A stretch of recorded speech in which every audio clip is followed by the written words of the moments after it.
Hola, es una alegría para mí poder continuar con el siguiente tema en esta serie que estamos estudiando sobre el carácter de Dios.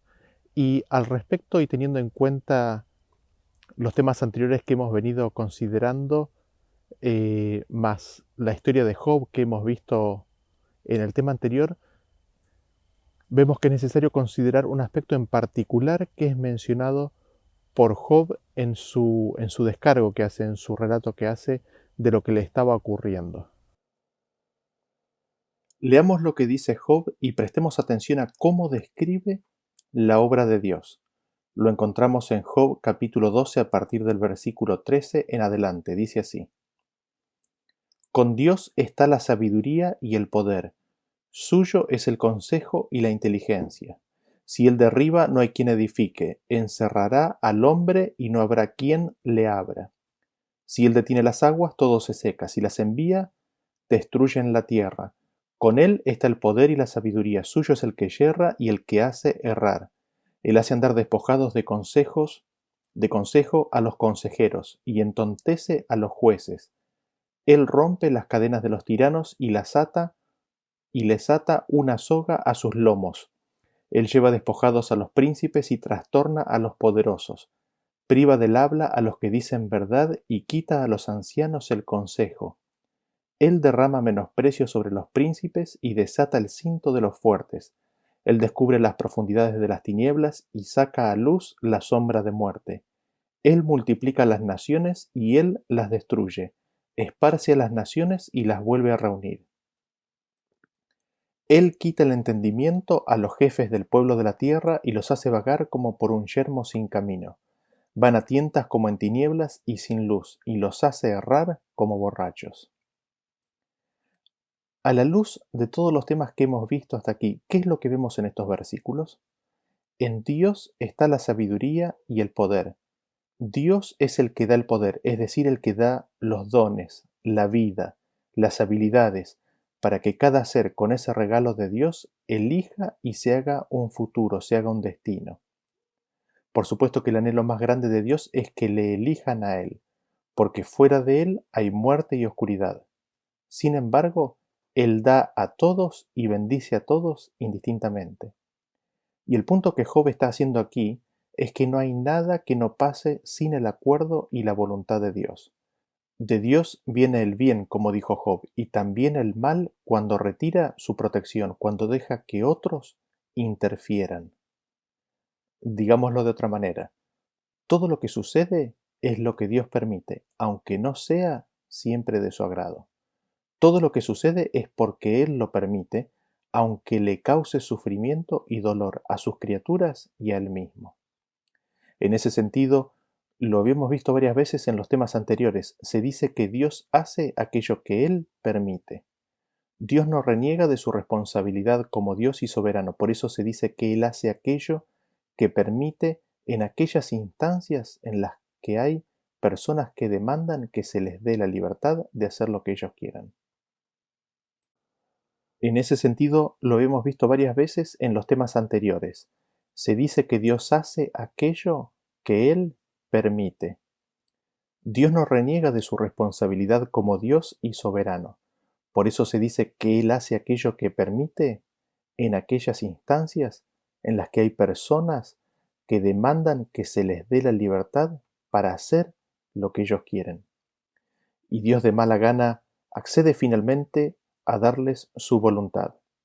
Dios asume responsabilidad por aquello que permite que ocurra o que no impide que suceda. Pero al mismo tiempo recordamos esto también. El ángel de Jehová acampa alrededor de los que le temen y los defiende. La ley de Dios, la expresión de su carácter vivida en nuestras vidas, es una muralla de protección para cada ser humano, y el Hijo de Dios protege a cada ser asegurándose que aquellos que no rechazan el amor de Dios les suceda tan solo lo que es para su bien. Así, Dios es torre fuerte, torre segura, en donde el ser se encuentra protegido.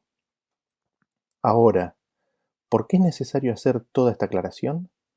Es por el engaño de la serpiente, es por la mentira de la serpiente. Leámoslo en Génesis capítulo 3 a partir del versículo 4 en adelante. Dice: Entonces la serpiente dijo a la mujer: No moriréis, sino que sabe Dios que el día que comáis de él, serán abiertos vuestros ojos y seréis como Dios, sabiendo el bien y el mal.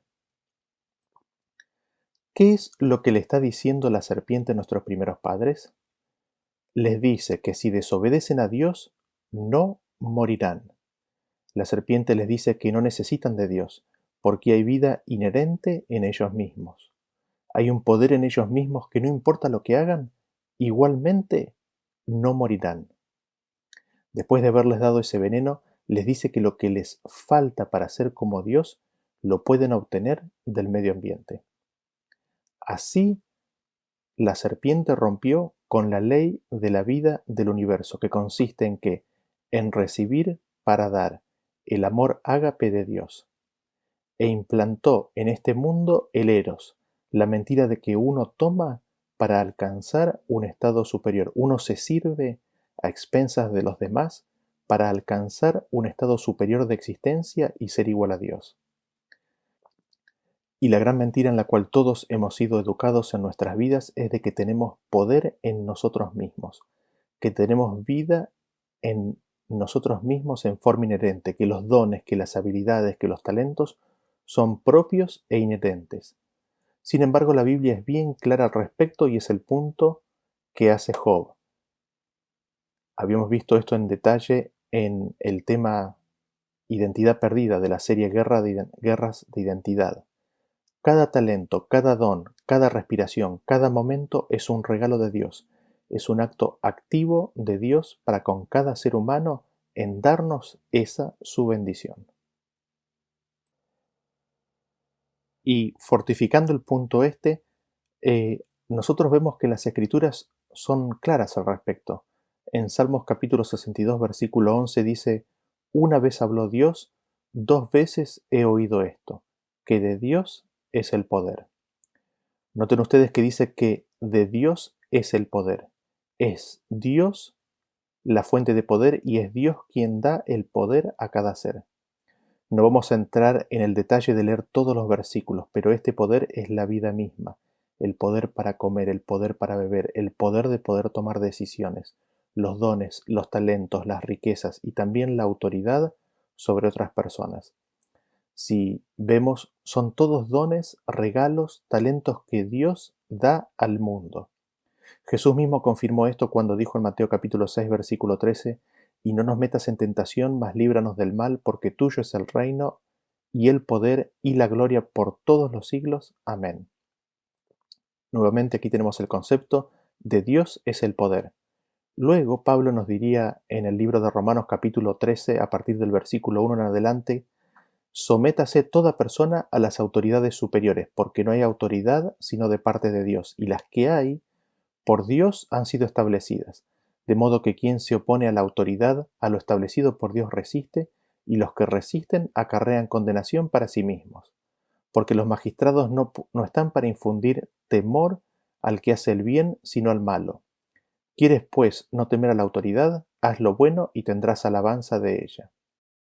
Allí la palabra autoridad también puede ser traducida como poder. Es Dios quien ha establecido las autoridades.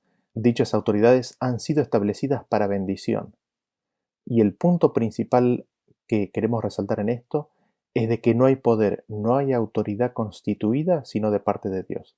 El poder y la autoridad han sido establecidas por Dios. Es Dios quien les da el poder o autoridad. Vean ustedes cómo David lo describe en otro lugar, en Crónicas capítulo 29 a partir del versículo 10 en adelante. Dice así: Asimismo se alegró mucho el rey David y bendijo a Jehová delante de toda la congregación. Y dijo David: Bendito seas tú, oh Jehová, Dios de Israel nuestro Padre, desde el siglo y hasta el siglo. Tuya es, oh Jehová, la magnificencia y el poder, la gloria, la victoria y el honor, porque todas las cosas que están en los cielos y en la tierra son tuyas. Tuyo, oh Jehová, es el reino, y tú eres excelso sobre todos. Las riquezas y la gloria proceden de ti, y tú dominas sobre todo. En tu mano está la fuerza y el poder, y en tu mano el hacer grande y el dar poder a todos. Ahora pues, Dios nuestro, nosotros alabamos y loamos tu glorioso nombre. De Dios es la magnificencia, el poder, la gloria, el honor, la victoria. No solamente eso, sino que nos dice que todas las cosas que están en los cielos y en la tierra son de Dios. Dios domina sobre todo y es en su mano donde está la fuerza y el poder. Es de su mano que hace grande al grande y nos dice que da poder a todos. Dios en ese sentido da absolutamente todo a todos. Lo que cualquiera tenga proviene de Dios.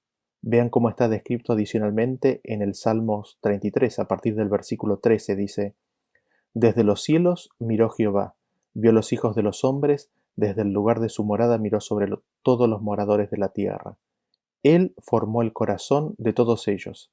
Atento está a todas sus obras. El rey no se salva por la multitud del ejército, ni escapa el valiente por la mucha fuerza. Vano para salvarse es el caballo. La grandeza de su fuerza a nadie podrá librar. He aquí el ojo de Jehová sobre los que le temen, sobre los que esperan en su misericordia, para librar sus almas de la muerte y para darles vida en tiempo de hambre. Nuevamente volvemos al mismo concepto. Dios es el que formó todos los corazones y está atento a la obra de cada ser. Y aquí se introduce un nuevo elemento. El rey no se salva por la multitud de su ejército, ni se escapa el valiente por mucha fuerza. La grandeza, el poderío, la fuerza o el poder no podrán librar a nadie. ¿Eso qué significa? Que el único que puede librar es Dios. ¿Librar de qué?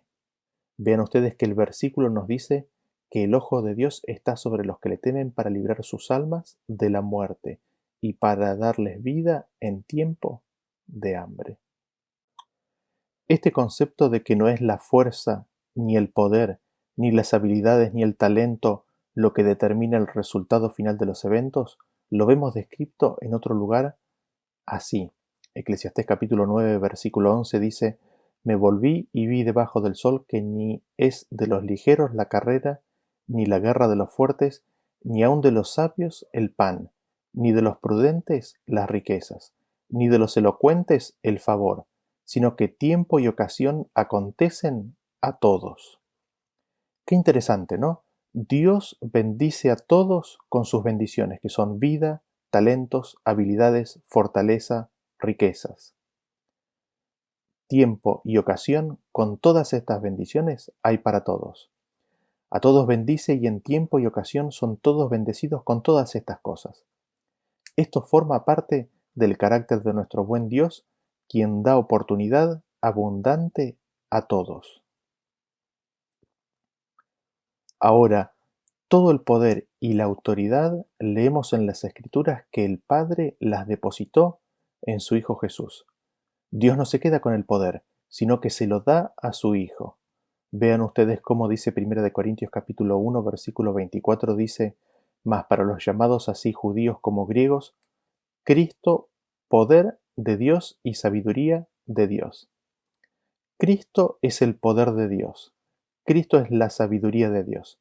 En Cristo encontramos la totalidad del poder de Dios hecho disponible como vida, dones, talento y autoridad.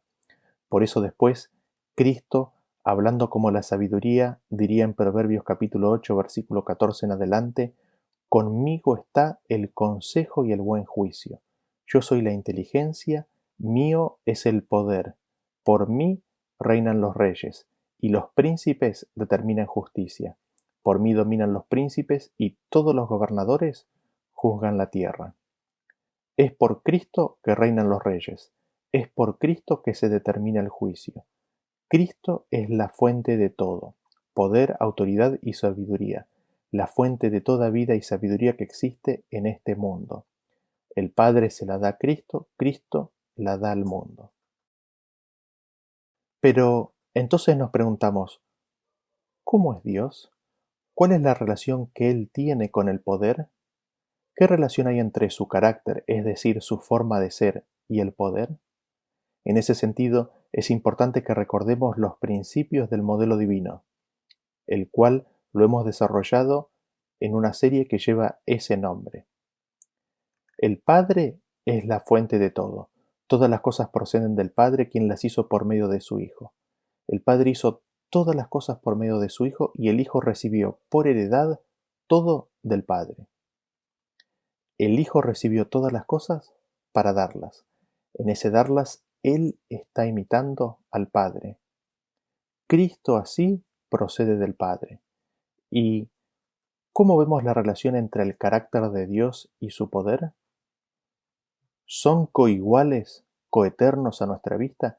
¿Coexisten ambos como fuente o algunas veces se manifiesta uno y en otras ocasiones se manifiesta otro? Intentemos responder a esto con versículos y veamos en primer lugar cuando Moisés le hace un pedido específico a Dios. En Éxodo capítulo 33, versículo 18 leemos que dice así: Él entonces dijo: Te ruego que me muestres tu gloria. Y le respondió: Yo haré pasar todo mi bien delante de tu rostro, y proclamaré el nombre de Jehová delante de ti, y tendré misericordia del que tendré misericordia, y seré clemente para con el que seré clemente. Moisés le pregunta a Dios: ¿Cuál es tu gloria? Muéstrame aquello que constituye tu gloria. Muéstrame aquello en lo cual te glorías. Muéstrame aquel aspecto del ser que constituye la gloria de quien eres. Y noten cuál es la respuesta de Dios. No es su poder, no es su inteligencia, no es su capacidad, no es su vida indestructible. ¿Cuál es la gloria de Dios? Es todo su bien, es su carácter manifestado en su nombre, en su misericordia y clemencia. Esto mismo después le enseña al hombre en Jeremías capítulo 9, versículo 23 en adelante. Dice así: Así dijo Jehová: No se alabe el sabio en su sabiduría, ni en su valentía se alabe el valiente, ni el rico se alabe en sus riquezas, mas alábese en esto el que se hubiere de alabar, en entenderme y conocerme, que yo soy Jehová, que hago misericordia, juicio y justicia en la tierra, porque estas cosas quiero, dice Jehová. ¿En qué ha de gloriarse el hombre entonces? ¿En la fuerza, en la sabiduría, en las riquezas? No, sino que ha de alabarse en conocer a Dios, en conocer su carácter. Esto también lo vemos reflejado en el encuentro de Dios con Elías, donde le dice que él no tiene nada que ver con el terremoto ni con el viento, sino que está en el silbo apacible. La Biblia nos dice que Dios es amor, esa es la esencia de Dios. Y en los versículos que leímos hemos visto que tiene poder. Así empezamos a vislumbrar que el poder es el canal del carácter de Dios. De hecho, lo vemos más claramente cuando en Zacarías capítulo 4, versículo 6 dice: No con ejército ni con fuerza, sino con mi espíritu. El espíritu es el carácter. Dios es espíritu y Dios es amor. Y el poder es el canal por el cual Él manifiesta ese carácter, ese espíritu. ¿Qué es lo que sucede entonces con una visión equivocada de Dios? El Dios que adoramos nos da su imagen. Si vemos al poder como coeterno, coigual con el carácter, en algún momento el poder tomará su lugar y dejará a un costado el carácter y actuará sin carácter. Así es como entendíamos antes la extraña obra de Dios, que de repente el poder tomaba el lugar y dejando de lado el carácter, manifestaba su poderío, mostraba su furia en actos de destrucción. Sin embargo, a medida que hemos estudiado estos temas, empezamos a tener más claridad. Descubrimos que el poder se sujeta al carácter de Dios. Descubrimos que la ira de Dios es la emoción terrible que atraviesa al tener que dejar sin protección a los hijos de su creación. Descubrimos que la obra extraña de Dios no es cuando en un acto de ira humana destruye, sino que en un acto de dolor destruye al permitir al destructor destruir. Entonces descubrimos que así como Cristo se sujeta al Padre, así como el canal se sujeta a la fuente, así también el poder de Dios en Cristo está sujeto al carácter, a la gloria de Dios. Repitámoslo nuevamente. El poder de Dios es subsidiario del carácter de Dios. El poder de Dios revela y manifiesta el carácter de Dios. Por otro lado, tenemos a Lucifer que, desechando a Cristo y consiguientemente a la manifestación de ese carácter, quiere ser semejante al Altísimo. Recordemos, el carácter de Dios es expresado en Cristo para las criaturas como el recibir de Dios para dar. En cambio, Lucifer dice, tomaré de aquello que me falta para ser como Dios. Y suma al hombre a esa rebelión. Así ese carácter de Dios manifestado en Cristo es desplazado en Lucifer y la humanidad.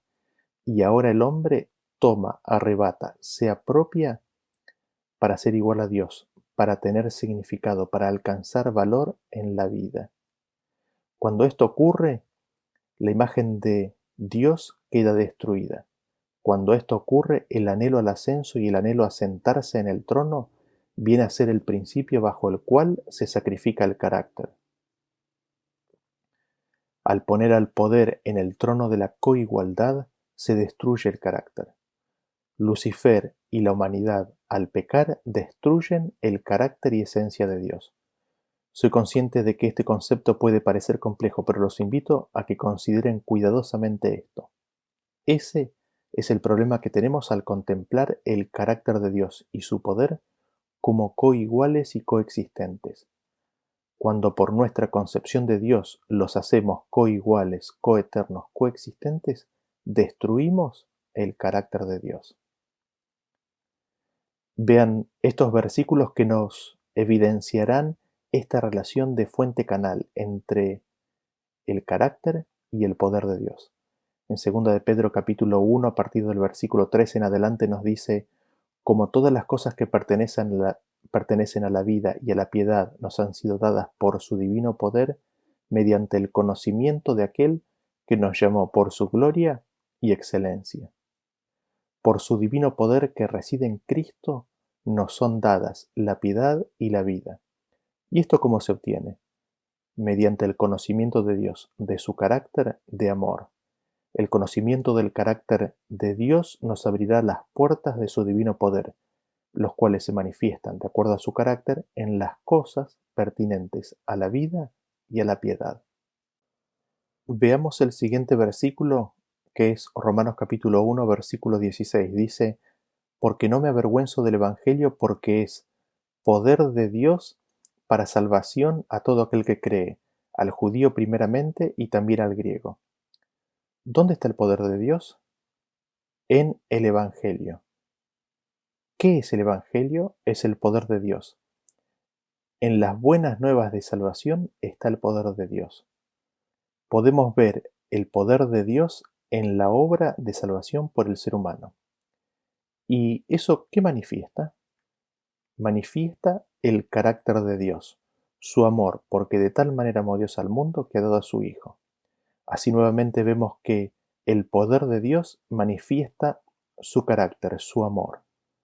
Veamos otro versículo, el de 1 Corintios capítulo 1, versículo 18 en adelante, que dice,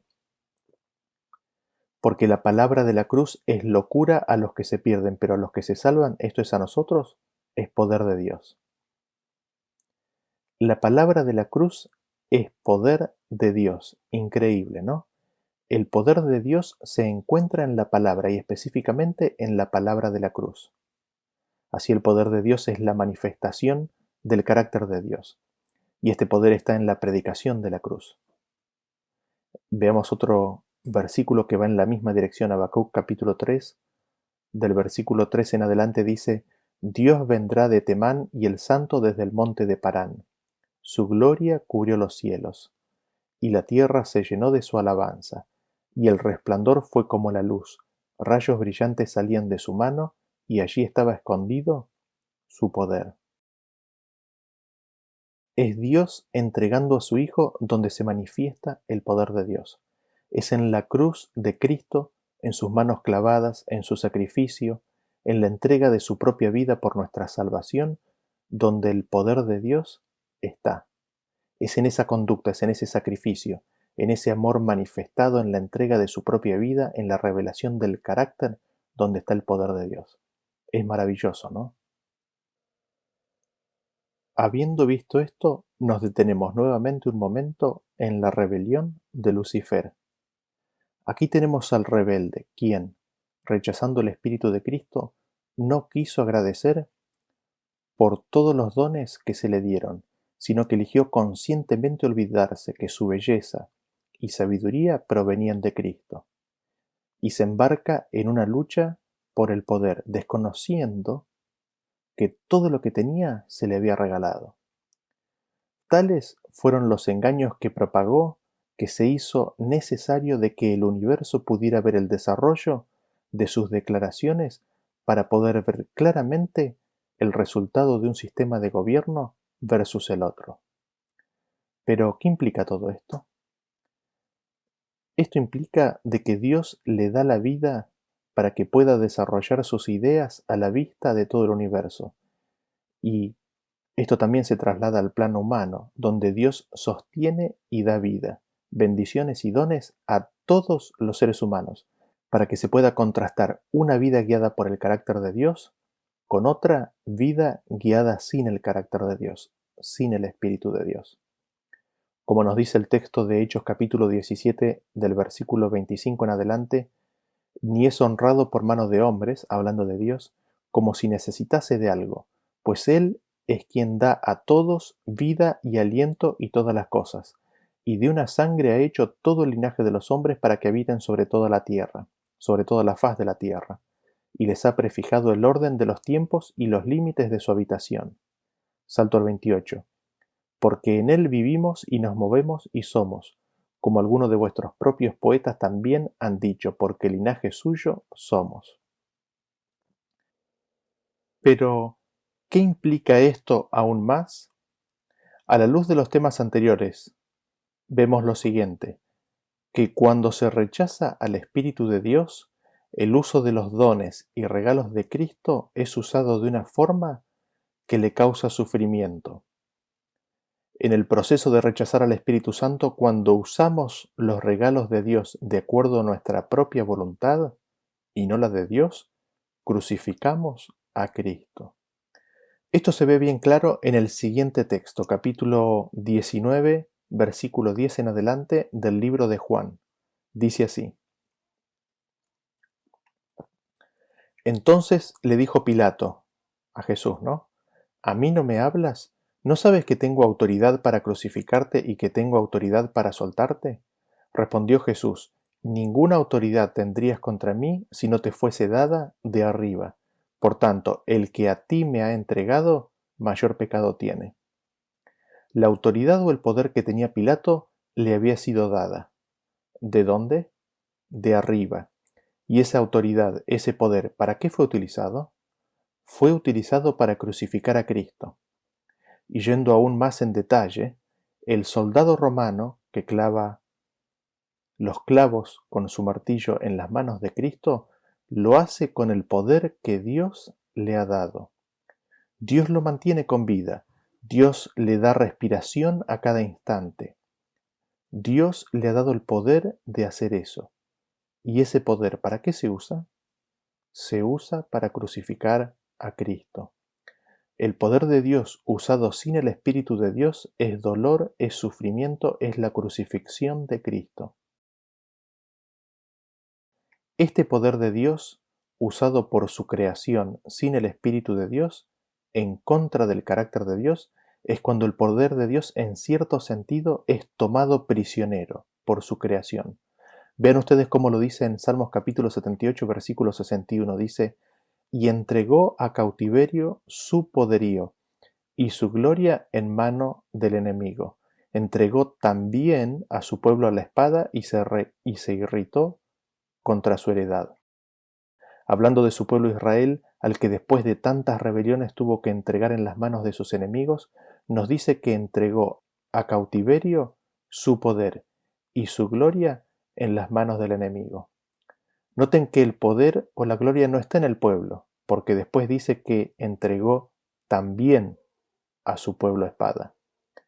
Es en permitir, en dejar que los enemigos de Dios usen el poder de Dios sin el carácter de Dios, es como el poder de Dios es llevado en cautiverio. Digámoslo nuevamente, al permitir, al dejar a los enemigos de Dios usar el poder de Dios sin el carácter, sin el Espíritu de Dios, así es como el poder de Dios es llevado en cautiverio. Dios es quebrantado por la situación de rebeldía de su pueblo, es forzado a cruzar, es forzado a cambiar su voluntad y dejar de proteger a su heredad y entregarlos en poder del enemigo. Y así también la gloria de Dios, que es decir, su carácter, es pisoteada, llevada en cautiverio al Dios permitir y dejar que sus dones, su poder, sea utilizado sin el Espíritu de Dios. Y veamos un ejemplo claro de esto para que nos quede fijado en nuestras mentes. Si vamos al libro de Primera de Crónicas, capítulo 10, leemos a partir del versículo 4 que dice: Entonces dijo Saúl a su escudero: Saca tu espada y traspásame con ella, no sea que vengan estos incircuncisos y hagan escarnio de mí. Pero su escudero no quiso porque tenía mucho miedo. Entonces Saúl tomó la espada y se echó sobre ella. Recordamos bien esta historia, ¿no es cierto? Saúl se suicidó al ser cercado por los filisteos. Pero miren cómo la palabra de Dios declara lo que sucedió un par de versículos más adelante. Versículo 3 en adelante.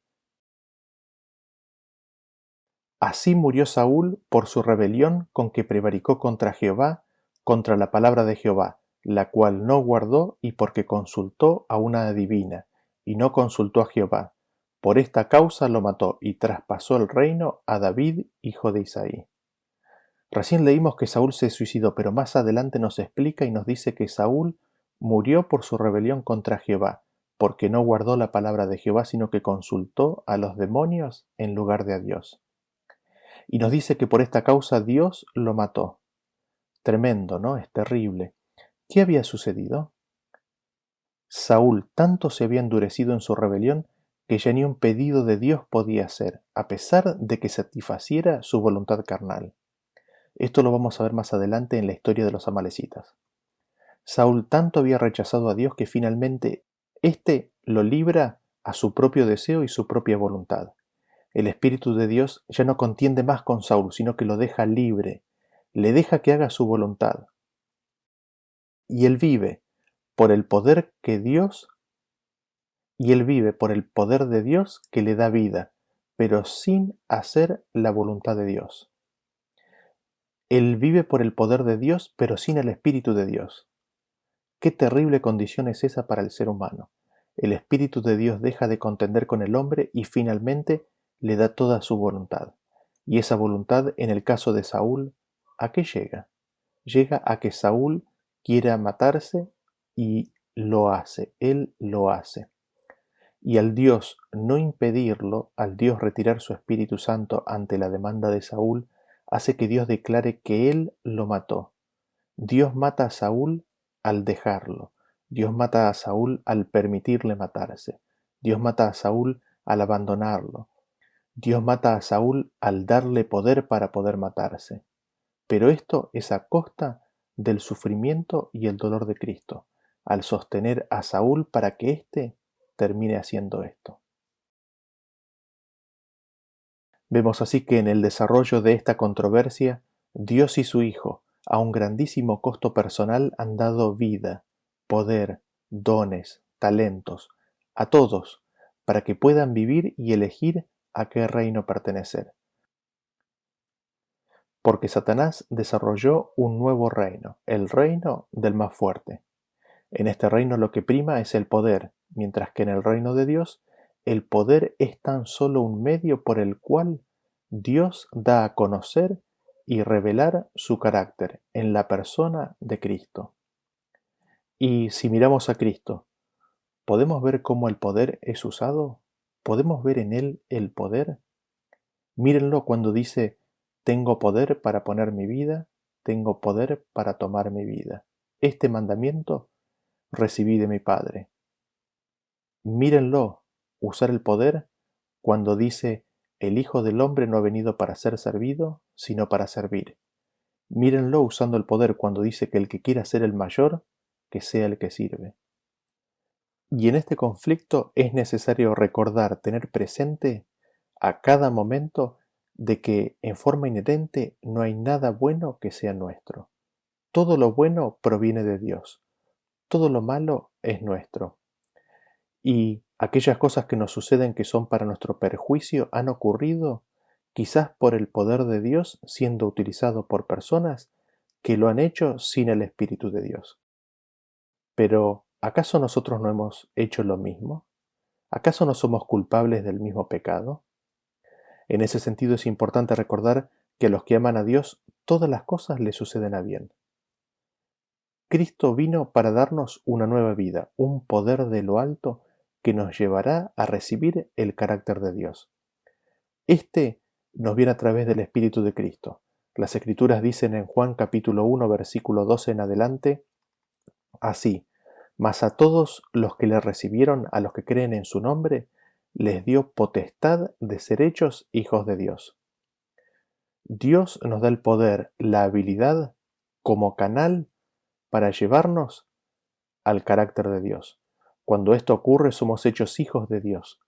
Por eso, nos dice el versículo de Mateo capítulo 15, 14, amad a vuestros enemigos, bendecid a los que os maldicen, haced bien a los que os aborrecen, orad por los que os ultrajan y os persiguen, para que seáis hijos de vuestro Padre que está en los cielos, que hace salir su sol sobre malos y buenos y que hace llover sobre justos e injustos. A nosotros, que nos habíamos revelado y apartado del carácter de Dios, Cristo nos es el poder de volver a ser hechos hijos de Dios. Y esto ocurre recibiendo la palabra de Dios. Y en la palabra recibimos el Espíritu de Dios y la vida de Dios. Por eso también nos dice en Hechos capítulo 1 a partir del versículo 8, pero recibiréis poder cuando haya venido sobre vosotros el Espíritu Santo. Ese es el llamamiento al cual somos todos llamados, a dejar de lado el reino de Lucifer, el poder de su reino al cual nuestros primeros padres nos vendieron y entregaron, e ingresar al reino de Dios. Por eso en Hechos capítulo 26, versículo 18 dice, para que abra sus ojos para que se conviertan de las tinieblas a la luz y de la potestad de Satanás a Dios, para que reciban por la fe que es en mí perdón de pecados y herencia entre los santificados. Ese es el Evangelio, el poder de Dios manifestado para perdón de pecado y herencia de Dios. Qué maravilloso que es todo esto, ¿no? Me pasa que no puedo llegar a describir con palabras todo lo que llego a percibir. Ahora, habiendo dicho esto, nos hacemos la siguiente pregunta. ¿Cómo es que Satanás vive dado que la vida tan solo existe en Cristo? ¿Cómo es que vive dado que solamente en el canal de bendición del Padre al Hijo, teniendo al Hijo, se tiene vida y poder? Satanás usa el poder que Dios le da y Dios permite que haga para que el universo y el mundo vea el contraste entre un reino gobernado por el carácter de Dios contra un reino gobernado solamente por el poder y para el poder. Ahora recordemos algo que hemos cubierto anteriormente. No es que Dios le dio el mundo a Lucifer, sino que nuestros primeros padres entregaron su poder y su dominio a Satanás, y así toda la familia humana cayó bajo su dominio. Dios entregó al mundo a Lucifer al permitirle a nuestros primeros padres hacerlo. Y el poder de Dios en Cristo desde ese mismo momento ha estado en constante ejercicio a costa del sufrimiento de Cristo en mantener con vida lo más posible a todos los seres humanos para que lo elijan, para que elijan la vida, para que elijan a Dios. Porque como hemos visto, Satanás, el acusador de los hermanos, los reclama como suyos y demanda su vida. Sin embargo, Cristo en forma activa y directa da vida, bendición, dones y poder a todos los seres humanos para que puedan elegir, para que viendo el poder de Dios manifestado en el Evangelio, en las manos de Cristo, en la cruz de Cristo, nos enamoremos de Él y le elijamos. Y reconociendo todo esto que venimos diciendo y el origen de la rebelión, vemos la necesidad de reconocer a Dios como la fuente de todo poder y autoridad. La vida de Jesús en esta tierra nos da la confianza y la seguridad para creer que Él en todo busca tan solo el bien de todas sus criaturas. Así se nos apela en Salmos capítulo 29, versículo 1 dice, tributad a Jehová, oh hijos de los poderosos, dad a Jehová la gloria y el poder. ¿Cómo hemos de dar a Jehová gloria y poder? Le damos gloria cuando llevamos los frutos del Espíritu y le damos el poder cuando reconocemos que todo es de Él, cuando reconocemos que no somos nuestros y que nuestra vida y dones son regalos de Dios. Isaías capítulo 52 versículo 1 dice: Despierta, despierta, vístete de poder, oh Sión. Vístete tu ropa hermosa, oh Jerusalén, ciudad santa, porque nunca más vendrá a ti ircircunciso ni inmundo. Cuando el pueblo de Dios se vista de las vestiduras que son la justicia de Dios, así como fue vivida en esta tierra por Cristo, será revestida de poder. El pueblo de Dios está dormido a los sufrimientos de Cristo. Cuando el pueblo de Dios tome conciencia de los sufrimientos de Cristo, despertará y se vestirá de la justicia de Cristo. Ese día es el día en que el pueblo de Dios se le ofrecerá voluntariamente, cuando el pueblo de Dios, los 144.000, reflejen perfectamente la imagen de Cristo. Entonces, recién allí entonces Dios podrá volver a tomar su poder, porque así lo dice en Apocalipsis capítulo 11, versículo 17 en adelante. Te damos gracias, Señor Dios Todopoderoso, el que eras y que has de venir, porque has tomado tu gran poder y has reinado. Así, al Cristo recibir el reino de parte de su pueblo, puede tomar su gran poder que ha estado cautivo en manos de los rebeldes por más de 6.000 años. Este proceso de cómo Dios hace en tomar su gran poder y al hacerlo manifestar su carácter de amor ágape, lo desarrollaremos más adelante cuando veamos la conclusión del conflicto. Así, al final reconocemos, como dice Apocalipsis capítulo 4:11, Señor, digno eres de recibir la gloria y la honra y el poder, porque tú creaste todas las cosas y por tu voluntad existen y fueron creadas. En el 5:12 dice, el Cordero que fue inmolado es digno de tomar el poder, las riquezas, la sabiduría, la fortaleza, la honra, la gloria y la alabanza.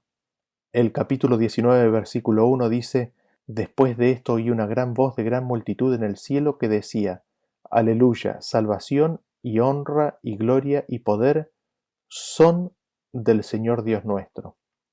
Que Dios nos ayude a comprender las riquezas de las profundidades de su carácter de amor y nos haga a la imagen de su Hijo.